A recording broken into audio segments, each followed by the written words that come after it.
Iraq প্রমাণ করে দিয়েছে বিশ্বের মুসলিম ঘুমে থাকবে না, বিশ্বের মুসলিম ইনশাল্লাহ জয় করবে। একজন প্রধানমন্ত্রী সম্ভব না, 300 জন এমপি সম্ভব না। আমরা সকলে কাঁধে কাঁধ মিলিয়ে হাতে হাত রেখে আমরা প্রত্যেকটা মহল্লায়, প্রত্যেকটা গ্রামে, প্রত্যেকটা ওয়ার্ডে যে আমরা চাঁদাবাজ মুক্ত করব এবং আমরা মাদক মুক্ত করব। আমরা নিজেরা সচেতন, চাঁদাতান সচেতন হবে, আমরা নিজেরা সচেতন হব, আমরা মাদক মুক্ত হবে।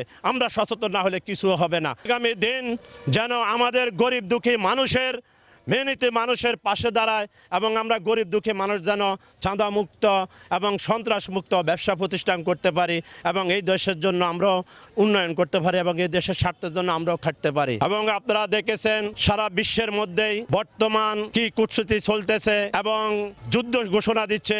আমেরিকায় আমাদের মুসলিম কান্ট্রির পরে একটা প্রভাব খাড়াইতেছে।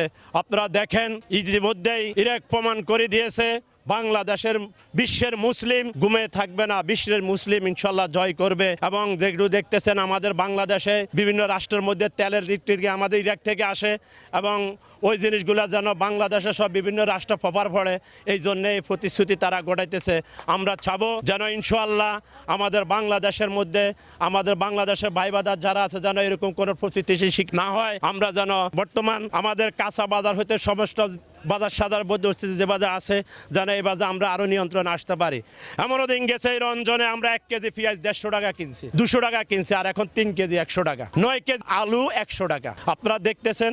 এবং খেজুরে মুক্ত আমরা 600-700 টাকা কেজিও খাইছি, যেটা না হয় বাজারে বিক্রি না হয়, বর্তমান 300 টাকা কেজি কিনতেছি। তো এটা আসলে আমাদের সবার পক্ষে সম্ভব এবং আমরা সবাই যদি চেষ্টা করি, বাংলাদেশের প্রতিটা মানুষ যদি আমরা চেষ্টা করি, আমাদের বাংলাদেশে যে ঘাটতি আছে। আপনারা দেখেন একটা যদি বিষয় চিন্তা করি যে বারবার বাংলাদেশে গণতন্ত্রের জন্য যখন বিএনপি হাল ধরে, এই 2024 সালের পরে আপনারা দেখেছেন বাংলাদেশের কোনো অস্তিত্ব নাই। অন্য কোনো সরকার চাইলেও কিন্তু পিছপা দিত, কিন্তু বিএনপি পিছপা দেয়নি। এই বাংলাদেশের মানুষের অধিকারের জন্য এই বাংলাদেশের বাংলা সংসারের হাল ধরি জনাব তারেক রহমান এই প্রতিশ্রুতি দিয়ে বাংলাদেশের সকল মানুষের প্রতিশ্রুতি বসছে এবং প্রেসিডেন্ট হিসেবে বসছে। আমরা আশা করব সকল মানুষের সহযোগিতা কামনা করব। একজন প্রধানমন্ত্রী সম্ভব না, 300 জন এমপি সম্ভব না।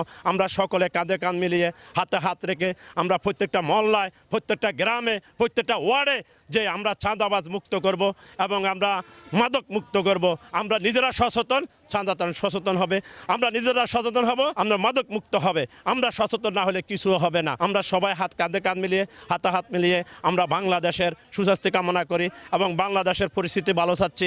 এবং আগামী আমাদের ঈদ আসতেছে, ঈদের জন্য আমরা গণজোট এবং চলাফেরার পথে যেন আমাদের কোনো যানজট না বাজে এবং এগুলোর দিকেও যেন আমাদের বাংলাদেশে যারা আইন প্রক্রিয়া আছে তারা যেন লক্ষ্য রাখে এবং আমাদের বাংলাদেশে যারা অপরাধ করেছে, এটাও আমাদের জনাব তারেক রহমান সাহেবের কাছে আমার একটা আবৃত্তি। বাংলাদেশে অতীতে প্রেসিডেন্ট শেখ হাসিনার আমলে হত্যা করেছে এবং 24শে আগস্টে যারা হত্যা করেছে তাদেরকে যেন আইনের আয়ত্তে নিয়ে তাদের শাস্তি দেওয়া হয়, তাদের বিচার দেওয়া হয়। আমরা এই আশাবাদী থাকবো।